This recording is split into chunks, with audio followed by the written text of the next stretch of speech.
question that we often receive is, why don't victims just leave? Beneath this question is the assumption that we're different from victims, that if we found ourselves in the same situation, we would be strong enough to walk away. This is an easy way of protecting ourselves from the scary truth. Any of us can find ourselves stuck in an abusive relationship.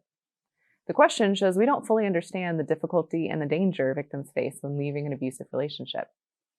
One huge barrier many victims encounter is the fear of starting over. Leaving an abusive relationship could mean walking away from a life they've spent years building, finding a new place to live, a new job, a new community to support them. They might also fear that their family, friends, and acquaintances won't believe their story of abuse, leaving them stranded without support.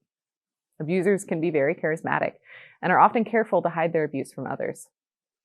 For victims, breaking through the facade of perfection and telling the truth about the relationship can be terrifying. Add to this the practical barriers to leaving. Many abusers prevent their victims from having a job or tightly control the family finances. This can make it almost impossible for victims to find safe housing unless they can access an emergency shelter or maybe stay with a friend.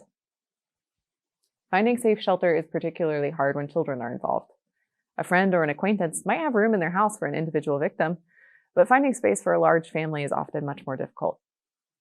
Victims might also fear that they're not going to obtain custody if they decide to leave, or they might be afraid that their abuser will hurt or kill the kids in their absence.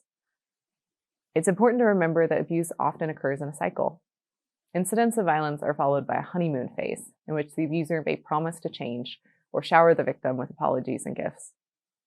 The victim often still loves and cares for their abusive partner, and in the honeymoon phase, it's easy to believe that this time it's really going to be different. Deciding to walk away requires victims to acknowledge that things are not getting better. Abusers will go to extremes to prevent their victims from leaving.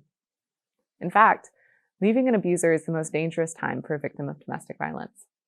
From 1980 to 2008, 1 in 5 murder victims were killed by an intimate partner. In interviews with men who have killed their wives, one study found that either threats of separation or actual separations most often preceded the murder. The victim knows their abuser best, and they know how far they will go to make sure they can maintain their power and control. Leaving is a process. Survivors may leave and return several times before permanently separating from their abusive partner. In fact, research shows that it takes an average of 7 attempts to leave before a victim permanently separates from their abuser.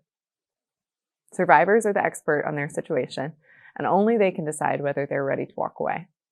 Respecting survivors of domestic violence requires us to understand the enormous barriers that they face when trying to escape a violent situation.